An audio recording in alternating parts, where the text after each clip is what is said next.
आज के इस वक्त में प्रॉब्लम्स सबके साथ हैं, किसी के साथ कम तो किसी के साथ ज्यादा। किसी की प्रॉब्लम छोटी तो किसी की प्रॉब्लम बड़ी, मगर इसका ये मतलब तो नहीं है कि इंसान अपनी जीवन लीला समाप्त करने का फैसला कर ले।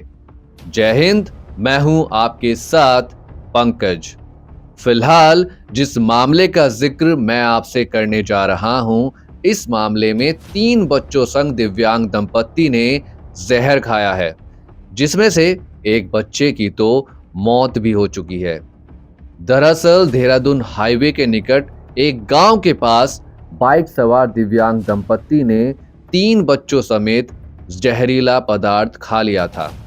सभी को अस्पताल में भर्ती कराया गया, जहां उनके एक बच्चे की मौत भी हो गई। बताया जा रहा है कि दंपत्ति ने फाइनेंस कंपनियों से 5 लाख रुपए का कर्ज ले रखा था और इसे जमा नहीं करने के चलते दबाव से परेशान होकर उन्होंने ये कदम उठाया। देहात कोतवाली क्षेत्र के नंदी फिरोजपुर गांव निवासी विकास, जिनकी उम्र 45 साल है, जूते चप्पल बनाने का काम करते हैं और आसपास के क्षेत्र में फेरी भी लगाते हैं।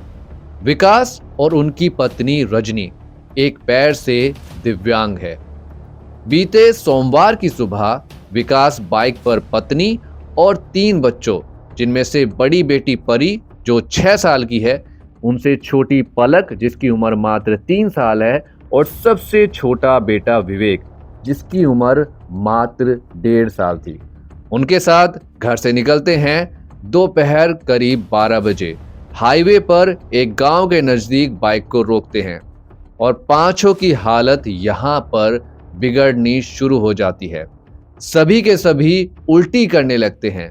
यहां पर भीड़ जमा होनी शुरू हो जाती है। पता चलता है विकास ने पहले तीनों बच्चों को सल्फास दी, इसके बाद अपनी पत्नी और खुद ने भी सल्फास निगल ली। कार से जा रहे नागल निवासी बाबर ने पांचों को टीएससी और फिर जिला अस्पताल पहुंचाया। एसपी सिटी व्योमंगल ने इस मामले में मीडिया से बात भी की है।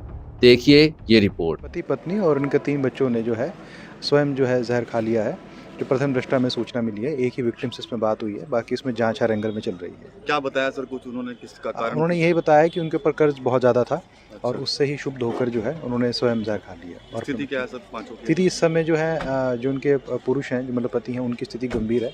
बाकियों की भी स्थिति जो है वो अच्छी नहीं है, उपचार चल रहा है। हमारी कोशिश ये है कि जल्द से जल्द इन्हें अच्छा इलाज मिल जाए। पुलिस के अनुसार विकास और उसकी पत्नी ने सत्य फाइनेंस, परम ज्योति बंधन जीवन और दिशा आदि तकरीबन 7-8 कंपनियों से 5 लाख का कर्ज ले रखा था। वो 6 माह से किस्त जमा नहीं कर पा रहे थे और उन पर लगातार दबाव डाला जा रहा था। गंभीर हालत में पांचों को मेडिकल में रेफर किया गया, जहां से परिजन उन्हें निजी अस्पताल में लेकर आ गए। वहां इनके छोटे बेटे विवेक की मौत हो गई। एसएसपी रोहित सिंह सांजवान ने बताया कि मामले की गहनता से जांच की जाएगी। देखिए ये रिपोर्ट। थाना गागलडी के अंतर्गत 112 पर किसी राहगीर के द्वारा सूचना दी गई थी। एक परिवार है जिसमें कि पति पत्नी और 3 उनके छोटे बच्चे हैं। इन्होंने सड़क किनारे अपनी मोटरसाइकिल रोककर जहर खा लिया और वहाँ पे गिरे हुए। इसके बाद पुलिस की टीम वहाँ पहुँची। तत्काल इनको एक निजी अस्पताल के लिए भेजा गया और वहाँ से इनको रेफ़र करके जिला अस्पताल लाया गया, जहाँ पर जो पत्नी है उनसे बातचीत की गई तो उनके द्वारा बताया गया कि कर्ज अधिक होने की वजह से उनके द्वारा ये जहर बच्चों को दिया गया और स्वयं भी ये जहर खाया गया। बाकी जो इसमें बच्चे हैं वो अभी ठीक हैं। पति की स्थिति थोड़ी गंभीर है, तो इनको यहाँ से रेफ़र कराने का प्रयास किया जा रहा है कि गवर्नमेंट मेडिकल कॉलेज में। और बाकी जो इसमें जांच की जा रही है और बाकी पत्नी से बातचीत अभी जो की गई है उसके आधार पर ये उनके प्राथमिक बयान है। तो कहाँ के रहने वाले हैं परिवार? ये रहने वाले नंदीपुर फिरोजपुर के रहने वाले और ये मोटरसाइकिल से जा रहे थे। जिंदगी के लिए छटपटा रहे 3 मासूम और इन दिव्यांग दंपत्ति के साथ जिला अस्पताल में जो हुआ वो मानवीय संवेदनाओं को झंझोर कर रख देने वाला था। पहले तो ट्रोमा सेंटर के अंदर डॉक्टर सिर्फ प्राथमिक उपचार तक सीमित रहे और इसके बाद हद तो तब हो गई जब रेफर करने के लिए 108 एम्बुलेंस में लिटा दिया गया और दोनों एम्बुलेंस के ड्राइवर को लखनऊ से आईडी नहीं मिली, जिस कारण 20 मिनट तक वो वहीं पर खड़े रहे और अंदर 3 मासूम और ये दंपत्ति तड़पते रहे। दरअसल दोपहर करीब 1:30 बजे पांचों पीड़ितों को जिला अस्पताल में लाया गया।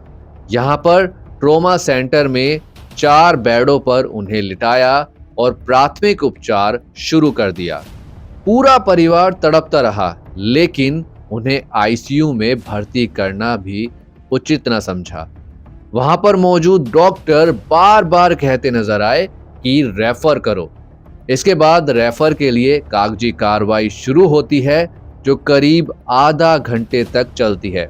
कागजी कार्रवाई पूरा होने के बाद 2 108 एम्बुलेंस बुलवाई गई। एक एम्बुलेंस में विकास और एक बेटी, जबकि दूसरी एम्बुलेंस में विकास की पत्नी रजनी और दोनों छोटे बच्चों को लिटा दिया गया। ड्राइवर ने बताया कि लखनऊ से आईडी मिलने के बाद ही चलेंगे। वो बार बार लखनऊ फोन कर आईडी मांगते रहे। इस प्रक्रिया में करीब 20 मिनट लगे। 20 मिनट बाद बच्चों वाली एम्बुलेंस तो चली गई। जिस एम्बुलेंस में दंपत्ति थे वो महज 10 मीटर दूर जाकर फिर खड़ी हो गई। बताया गया कि आईडी में कोई समस्या है। ये एम्बुलेंस करीब 5 मिनट तक खड़ी रही और तब जाकर मेडिकल के लिए रवाना हुई।